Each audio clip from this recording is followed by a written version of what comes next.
Ya, memang dulu waktu periode lalu kami membahas dalam hal ini Panja RKUHP, Panja DPR RI dan Panja pemerintah, perdebatannya juga cukup panjang.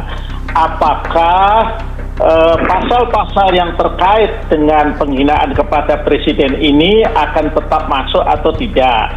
Tentu ada aspirasi dari sejumlah elemen masyarakat sipil yang tadi juga sudah disebutkan, antara lain karena sudah adanya putusan MK terhadap pasal-pasal penghinaan presiden yang ada di dalam KUHP, yang KUHP-nya masih berlaku sampai sekarang, tentu kecuali untuk pasal-pasal tersebut. Perdebatan antara dua aspirasi itu kemudian dipanja mengerucut pada sebuah kesepakatan antara DPR dan pemerintah. Oke, pasal itu masih ada, tetapi agar tidak menabrak putusan Mahkamah Konstitusi, maka sifat deliknya dirubah. Itu kemudian dijadikan sebagai delik aduan.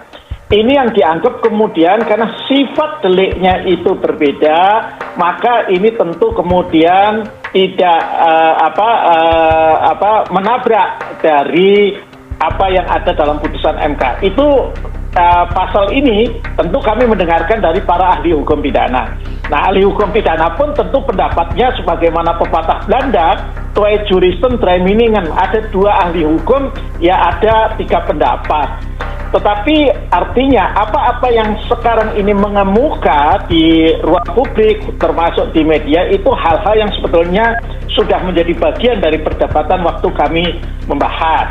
Nah, faktualnya kemudian RKUHP kita tunda pengesahannya, dan kemudian pemerintah dan DPR sepakat untuk melakukan diskusi publik, konsultasi publik, baik melalui webinar, melalui FGD dan lain sebagainya. Itu kemudian masih tetap posisinya. Ya ini nanti kemudian kita menunggu juga ya, karena RKUHP ini RUU inisiatif pemerintah, apa sikap pemerintah selanjutnya setelah serangkaian dari konsultasi publik itu dilakukan.